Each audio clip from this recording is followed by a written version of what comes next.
آپ حضرات کی خدمت میں تلاوت کیا ہے، اور جناب نبی کریم صلی اللہ تعالیٰ علیہ وسلم کے فرمان عالی شان کے اندر سے ایک حدیث مبارکہ آپ حضرات کی خدمت میں تلاوت کی ہے۔ دعا ہے رب ذوالجلال سے کہ میرا اللہ مجھے اس آیت مبارکہ اور حدیث مبارکہ کا صحیح مفہوم آپ حضرات کی خدمت میں بیان کرنے کی سعادت عطا فرمائے۔ حضرات محترم گزشتہ 2 جمعے سے آپ حضرات کی خدمت میں آقا مدنی کریم صلی اللہ تعالیٰ علیہ وسلم کے پیارے نواسے حضرت امام حسن اور حضرت امام حسین رضی اللہ تعالیٰ عنہ کی شہادت اور ان کی زندگی کے واقعات بیان کر رہا تھا۔ آج اسی سلسلے کے حوالے سے آپ حضرات کی خدمت میں یہ بیان کرنا ہے کہ میرے آقا کے صحابہ کرام کی زندگی کو اگر پڑھا جائے تو انسان کو یہ بات پتہ چلتی ہے کہ رب ذوالجلال نے میرے اللہ کو جو صحابہ کرام دیے ان تمام کے تمام کو وہ جذبات وہ ایمان عطا کیا کہ جن جذبات اور ایمان کو اگر گہرائی کے اندر دیکھا جائے تو یہ معلوم ہوتا ہے کہ میرے آقا کے صحابہ ہر وقت دین اسلام کے لیے قربانی دینے کے لیے مکمل طور پر تیار رہتے تھے۔ وہ قربانی جان کی ہو یا مال کی ہو یا اولاد کی ہو، ہر وقت اللہ رب العزت کے لیے ہر چیز پیش کرنے کے لیے تیار رہتے تھے۔ آپ صلی اللہ تعالیٰ علیہ وسلم کے صحابہ کے اندر سے 2 صحابی ہیں جن کا نام ہے حضرت عبداللہ بن جہش اور حضرت سعد بن ابی وقاص رضی اللہ تعالیٰ عنہ۔ غزوہ احد کا غالباً واقعہ ہے۔ احد کی لڑائی شروع ہونے والی ہے اور رات کا وقت ہے۔ حضرت سعد بن ابی وقاص اور حضرت عبداللہ بن جہش رضی اللہ تعالیٰ عنہ دونوں بیٹھے ہوئے آپس میں مشورہ کر رہے ہیں، اور مشورہ کیا کرتے ہیں؟ حضرت سعد فرماتے ہیں کہ اے عبداللہ، کل کے دن کے لیے میں ایک دعا کروں گا، آپ نے میری دعا پر آمین کہنا ہے، پھر آپ دعا کرنا، میں آپ کی دعا پر آمین کہوں گا۔ ہم اللہ کے لیے میدان جہاد کے اندر نکلنے لگ رہے ہیں، اللہ ہماری دعاؤں کو قبول فرمائے گا۔ اب دعا کرنے کا وقت آیا۔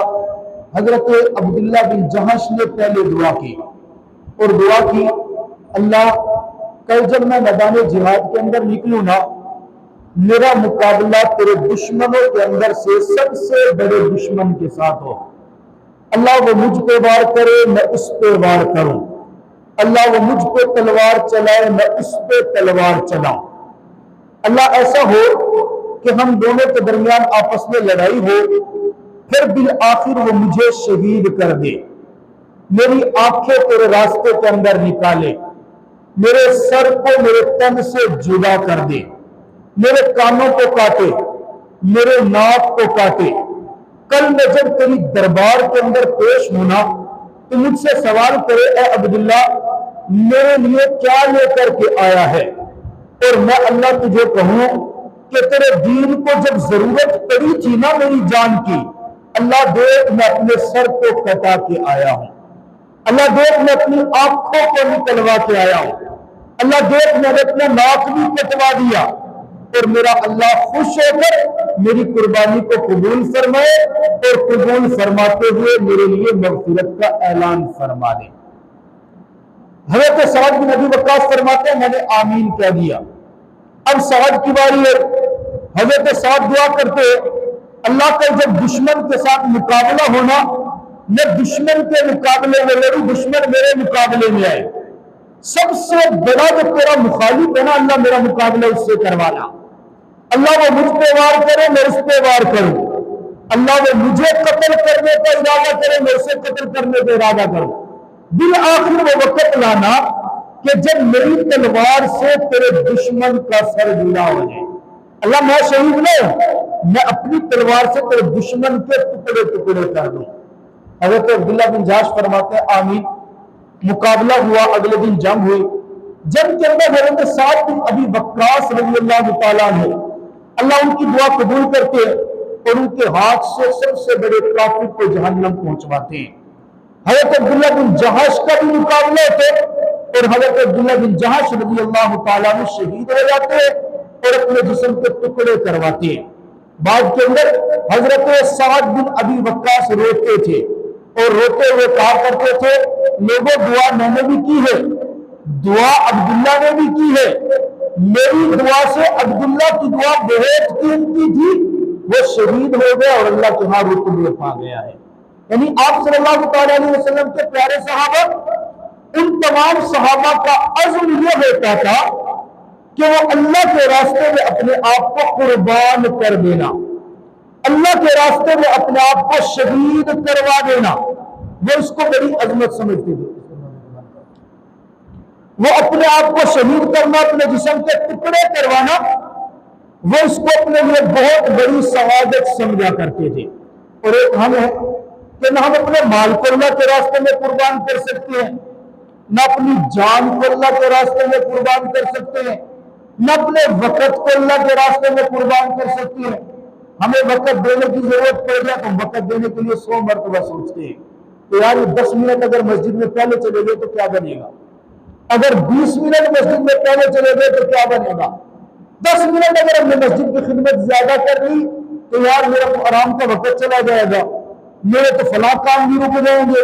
ایک ہم ہے جو ہم یہ سوچتے ہیں، اور ایک وہ تھے جو اپنا سب کچھ میرے پیغمبر کے دین پر لگا کر بھی یہ کہا کرتے تھے کہ جان تو اس کی دی ہوئی ہے، اسی کے راستے میں بھی حق یہ ہے کہ حق ادا نہیں ہوا۔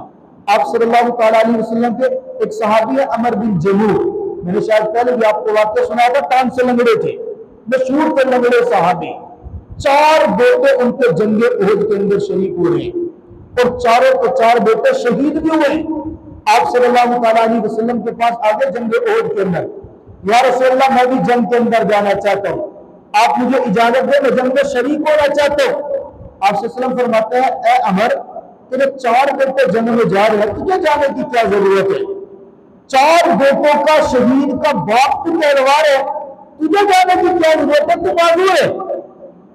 کہنے لگے یا رسول اللہ بیٹوں کا معاملہ اپنی جگہ پہ، میں اپنے رب کے سامنے جب حاضر ہوں نا، میرا رب مجھ سے پوچھے میرے دین کے لیے کیا لایا ہے، میں کہہ سکوں اللہ معذور تھا لیکن جو جان تو نے دی تھی نا وہ بھی تیرے راستے کے اندر قربان کر کے آیا ہوں۔ آپ صلی اللہ علیہ وسلم نے اجازت دے دی، جنگ کی تیاری ہونے لگی۔ اب جنگ کی جب تیاری ہو رہی ہے، گھر آ کے اپنی بیوی کو کہا میرا سامان تیار کرو، میں میدان جنگ میں جانا چاہتا ہوں۔ بیوی نے ہنستے ہوئے کیا دیا، مجھے تو لگتا ہے کہ جنگ سے میدان سے بھاگ کے آئے گا۔ ایسے ہمارے ہاں بیویاں ہر خامن سے محبت کرتی ہے، انہیں گویا سراکی زبان میں کیا ہوا کہ لگ دے تمہار جیسے تیرا کام نہیں بھڑنا، دشمن کے مقابلے میں لڑنا تیرا کام نہیں ہے۔ ان کے دل پہ جملہ چوٹ لگی نا، اللہ کے سامنے کھڑے ہوئے آسمان کی طرف نظر کی اور نظر کرتے ہوئے روتے ہوئے تھا اللہم لا تردنی الی اہلی، اللہم لا تردنی الی اہلی، اللہ میں تیرے راستے میں نکلنا چاہ رہا ہوں، اللہ تیرے راستے میں جاؤں گا، میری دعا قبول کر لے، مجھے گھر واپس نہ لوٹانا، میں تیرے راستے کے اندر شہید ہو جاؤں منظور ہے، اللہ مجھے واپس گھر کے اندر نہ لے کے آنا۔ یہ علماء فرماتے جب اخلاص کے ساتھ اللہ کے راستے میں نکلو نا، اللہ کا راستہ کوئی بھی ہے، آپ قرآن پڑھنے کے لیے جا رہے ہیں اللہ کا راستہ ہے، قرآن پڑھانے کے لیے جا رہے ہیں اللہ کا راستہ ہے، گھر سے آپ تبلیغ کے لیے نکل رہے ہیں اللہ کا راستہ ہے، آپ گھر سے مسجد کے لیے نماز پڑھنے کے لیے اللہ کے لیے نکل رہے ہیں، کوئی نہ کوئی دعا کر کے نکلو۔ آپ دعا کریں گے خالص اللہ کی رضا کے لیے جب نکل رہے دعا کر کے نکلو، میرا اللہ اس دعا کو قبول ضرور فرماتے ہیں۔ حضرت عمر بن جموح نے دعا تو کر لی، میدان جنگ ہوا، میدان جنگ کے اندر حضرت عمر بن جموح رضی اللہ تعالیٰ شہید ہو گئے۔ اب شہید ہوئے، بعد کے اندر زخمیوں کو شہداء کو اکٹھا کیا جا رہا ہے، لاشوں کو اکٹھا کیا جا رہا ہے۔ حضرت عمر بن جموح رضی اللہ تعالیٰ کی لاش کو اٹھایا، بیوی نے اٹھا کر اونٹ کے اوپر رکھا اور اونٹ کو مدینہ کی طرف لے کے جا رہی ہے۔ اونٹ کے اوپر رکھا مدینہ کی طرف چلاتی ہے، اونٹ چلتا نہیں ہے، مدینہ سے دوسری جانب رخ کرتی ہے، اونٹ چل پڑتا ہے، مدینہ کی طرف چلاتی ہے، اونٹ نہیں چلتا۔ اونٹ کو نیچے بٹھایا، سوچا شاید کوئی وزن نہ زیادہ ہو رہا، وزن کم کیا، صرف ایک اکیلے عمر بن جموح کی لاش رہ گئی، لاش لے کر پھر مدینہ کی طرف چلتے ہیں، اونٹ چلتا نہیں ہے، آپ صلی اللہ تعالیٰ علیہ وسلم کے پاس آ گئی، یا رسول اللہ عمر بن جموح کو چلانے کی کوشش، لے کر جانے کی کوشش کر رہے ہیں، اونٹ ان کی لاش کو لے کر چلتا نہیں ہے، ماجرا سمجھ نہیں آ رہا۔ آپ صلی اللہ علیہ وسلم نے فرمایا یہ بتاؤ جب عمر گھر سے نکلا تھا تو گھر سے نکلتے وقت اس نے کوئی دعا تو نہیں کی تھی؟ بیوی نے کہا یا رسول اللہ کی تھی۔ کیا دعا کی تھی؟ یا رسول اللہ جب یہ جہاد کے لیے جا رہا تھا نا، میرے مذاق کرتے ہوئے کیا دیکھ تو بھاگ آئے گا، تیرا کام نہیں ہے جنگ کرنا، تیرے بس کا کام نہیں ہے، تو بھاگ آئے گا، اس نے روتے ہوئے دعا کی تھی اللہم لا تردنی الی اہلی، اللہ کچھ بھی کرنا مجھے گھر واپس نہ بھیجنا۔ آپ صلی اللہ علیہ وسلم فرماتے ہیں اچھا اگر اس نے یہ دعا کی تھی نا تو رب کعبہ کی قسم اب سب کچھ ہو سکتے ہیں، اگر کہو کہ قیامت آنی ہے تو وہ آ سکتی ہے، آسمان کے ستارے تو ٹوٹ سکتے ہیں، یہ زمین تہس نہس تو ہو سکتی ہے، اب عمر کی لاش دوبارہ مدینے واپس نہیں جائے گی۔ میرے اللہ نے عمر بن جموح کی دعا کو قبول کر لیا۔ اب یہ بھی میرے نبی کے صحابہ ہے نا جو اپنی جان قربان کرنے کی بات کرتے ہیں اور اللہ سے دعا کرتے ہیں۔ آپ صلی اللہ تعالیٰ علیہ وسلم نے بلا تو خود دعا کی ہے لَوَدِدْتُ أَنْ أُقْتَلَ فِي سَبِيلِ اللَّهِ ثُمَّ أُحْيَا ثُمَّ أُقْتَلْ ثُمَّ أُحْيَا۔ ایک صحابیہ عورت آئی تھی نا، یا رسول اللہ میرے اس گھر کے اندر کوئی بڑا مرد نہیں ہے، آپ جہاد کا اعلان کر رہے ہیں، میرا دودھ پیتا بچہ میدان جہاد میں لے جائیں۔ آپ سے سمجھ فرمایا کہ جہاد کے اندر یہ دودھ پیتا بچہ کیا کرے گا؟ یا رسول اللہ اور کچھ نہ کہے نا، مجاہد کو دے دینا، جب وہ تلوار چلا رہا ہوگا ایک ہاتھ کے اندر اس کے ڈھال نہیں ہونا، یہ میرا بچہ وہ تیرے ڈھال کو پیش کر دینا۔ اچھا جب تیرا بچہ تیرے ڈھال کو پیش کرے گا تو کیا ہوگا؟ یا رسول اللہ کسی مجاہد کی طرف جب تلوار آئے گی نا وہ میرے بچے کو دودھ پیتے کو سامنے کر دے، ہوگا یہ کہ میرے بچے کے سینے میں خنجر لگے گا، یہ شہید ہو جائے گا اور وہ مجاہد بچ جائے گا۔ کل بروز محشر جب اللہ کے دربار میں شہداء کی مائیں پیش ہوگی نا، اللہ مجھے بھی تو یہ رتبہ دے دینا کہ میں بھی ایک شہید کی ماں کہلواؤں گی۔ یعنی وہ جذبہ تھا، شہادت کی موت میرے نبی کی زبان سے میرے پیغمبر کے صحابہ نے سنی ہوئی تھی، اسی لیے تو حضرت حسین رضی اللہ تعالیٰ عنہ اپنے خاندان کے 72 افراد لے کر میدان کربلا میں کود پڑے تھے، بڑا راستہ دیا، آپ واپس چلے گئے، کہا نہیں اب نانا کے دین کی حفاظت کے لیے نکلا ہے تو اب شہادت آئے گی تو کوئی پرواہ نہیں، اس لیے کہ انہیں پتا تھا کہ شہید وہ ہوتا ہے جو ڈائریکٹ میرے اللہ سے ملاقات کرتے ہیں۔ شہادت کی موت شہد سے زیادہ میٹھی ہوتی ہے، شہید وہ ہوتا ہے جس کو میرا اللہ مقام دیتے ہیں۔ اور میں سمجھانے کے لیے کیا کرتا ہوں، اللہ رب العزت نے نا ایک قانون بنایا ہے، جو بندہ بھی دنیا سے فوت ہوگا اللہ فرماتا ہے میرے سامنے آنے کے لیے یونیفارم پہن کے آنا ضروری ہے۔ ایسے آج اسکول کے اندر بچہ گیا تو یونیفارم ضروری ہے، بغیر یونیفارم کے یوسف بچے نہ آون تو چھتر لگنے۔ اللہ رب العزت کا بھی قانون ہے، امیر ہو غریب ہو، عالم ہو جاہل ہو، بزرگ ہو نیک ہو یا بد ہو، اللہ فرماتا ہے جب فوت ہوگا نا میرے سامنے تو یونیفارم پہن کے، اور یونیفارم کے اور کفن کے اندر پہن کے آنا ہے۔ کفن ہے بھی جیسا، امیر کا بھی ویسا، غریب کا بھی ویسا، عالم کا بھی وہی، جاہل کا بھی وہی، بزرگ کا بھی وہی، اور جناب والا جوان کا بھی وہی، جو امامت کرا رہا ہے اس کا بھی وہی اور مقتدی کا بھی وہی۔ لیکن ایک جگہ پہ میرے رب نے ضابطے بدل دیے، ضابطہ کس کے لیے؟ شہید کے لیے بدلے، جو اللہ کی راہ میں اللہ کی رضا کے لیے اپنی گردن کٹواتے ہیں نا، خون نکلواتے ہیں، میرا اللہ فرماتا ہے اس کے لیے میرا ضابطہ بدل دیا۔ ضابطہ جو میری راہ کے اندر شہید ہو کے آیا نا، اللہ فرماتا ہے اس کو غسل بھی نہیں دینا، اس کی رگوں کے اندر سے جو خون نکلے اس خون کو بھی نہیں دھونا، اور اس کے لیے یونیفارم بھی لازمی نہیں ہے۔ وہ جن کپڑوں کے اندر شہید ہوئے اس کا شہید ہونا مجھے اتنا پسند آیا، میں رب چاہتا ہوں یہ اسی خون کے ساتھ میرے دربار کے اندر آئے۔